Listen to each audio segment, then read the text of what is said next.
दो साधक शाम को अपने आश्रम लौटते थे। एक युवा साधु था, दूसरा थोड़ा वृद्ध। रास्ते में एक नदी पड़ती थी। वर्षा के कारण नदी का प्रवाह थोड़ा उफान पर था। दोनों को तैरकर ही नदी को पार करना था। वे नदी के किनारे पहुंचे। वहां एक युवती भी खड़ी थी।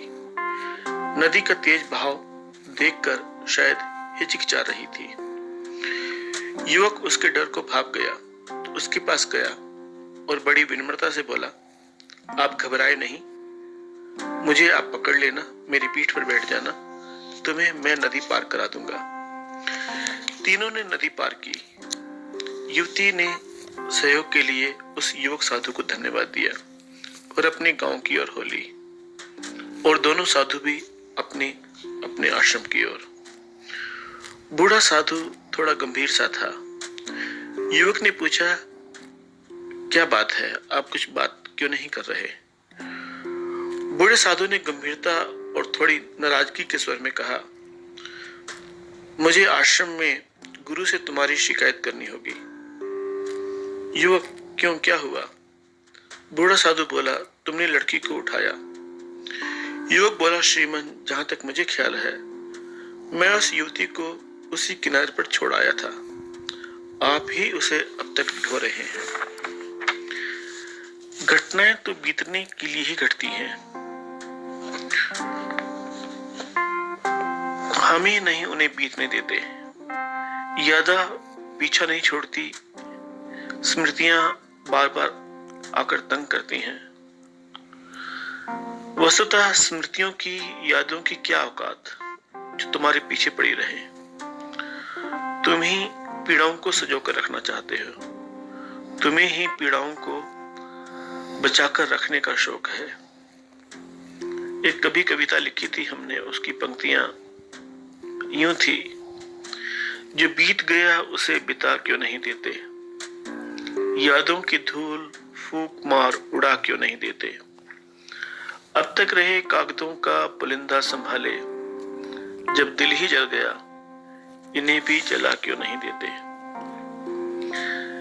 जीवन तो नदी का प्रवाह है, क्षण क्षण में नया हो रहा है। पूरा अस्तित्व तुम्हें नया करने का अनथक प्रयास कर रहा है, और यह तुम हो जो प्रकृति के प्रयासों के विरुद्ध खड़े हो, जो प्रकृति के नवीनीकरण के उपाय हैं, जो उनके प्रयास हैं, उनको तुम पूरा नहीं होने देना चाहते।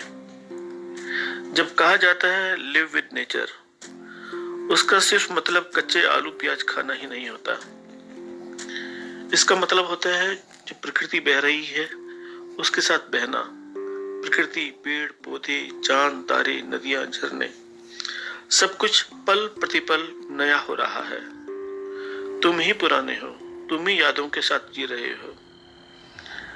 तो प्रकृति के साथ जीने का मतलब है तुम भी प्रकृति की तरह, झरनों की तरह, तारों की तरह, चांद की तरह नए होकर जियो।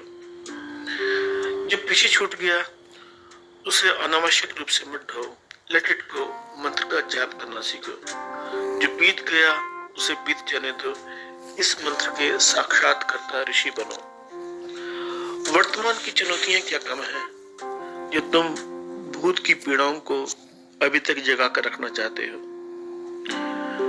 भूत को जबरदस्ती आदतन संजो कर रखना कहीं से भी बुद्धिमत्ता नहीं है, और भूत की स्मृति, भूत की पीड़ाएं जब आपके वर्तमान के चैन पर हावी हो रही हो, तब तो उन्हें संजो कर रखना, उनको संभाल कर रखना किसी भी प्रकार से बुद्धिमत्ता नहीं है। इस पर चिंतन करें, विचार करें और आगे बढ़ चले। भूत से कैसे मुक्ति पाई जाए, भूत से छुटकारा पाने की क्या क्या मानसिक सज्जाएं हैं, तैयारी हैं, इन पर अगले अंक में गंभीर चर्चा करेंगे। धन्यवाद।